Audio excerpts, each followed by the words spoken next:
Salut à tous, c'est Alexandra de la boutique d'astronomie Enastros à Strasbourg. On se retrouve dans cette nouvelle vidéo, toujours à la recherche des objets du ciel profond. Je suis toujours avec les atlas, entre autres ceux de Monsieur Gadal qui sont très bien faits. Aujourd'hui, le grand format. Je vous emmène, page 67, toujours dans la constellation de Cassiopée, aller rechercher un amas ouvert qui est répertorié dans le New General Catalogue au numéro 7789. Il n'a pas été découvert par William Herschel, mais par sa sœur Caroline Herschel.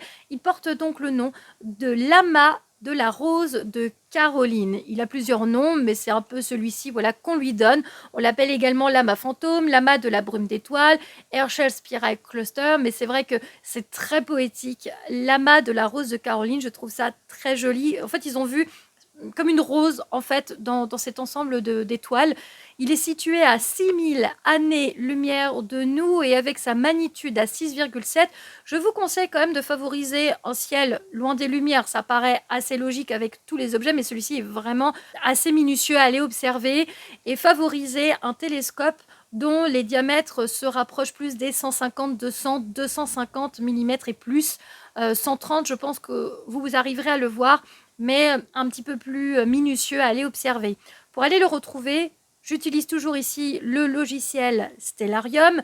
Dans la constellation de Cassiopée, vous avez donc le W, vous repérez l'étoile la plus à l'ouest de la constellation qui s'appelle CAF, c'est donc Bêta Cassiopée. Et regardez, quand vous allez de nouveau à l'ouest, donc à droite de cette étoile, vous avez un groupement de 3-4 étoiles, dont Tau de Cassiopée, Rho de Cassiopée et Sigma de Cassiopée. Et entre Rho et Sigma de Cassiopée, vous retrouvez l'amas de la rose de Caroline. On est en 1783 lorsqu'elle le découvre, donc forcément à cette époque-là, on n'avait pas toute la pollution environnante, lumineuse, mais aussi la pollution des usines et des voitures qu'on a actuellement. Donc idéalement, si vous êtes situé dans les hauteurs des Pyrénées, les hauteurs des Alpes, les hauteurs des Vosges, vous allez avoir un très bon ciel pour l'observer, un petit peu moins que dans les grandes villes. Donc n'hésitez pas à vous en éloigner. J'espère que vous arriverez à le voir car actuellement c'est plutôt la météo qui n'est pas forcément favorable pour l'observation.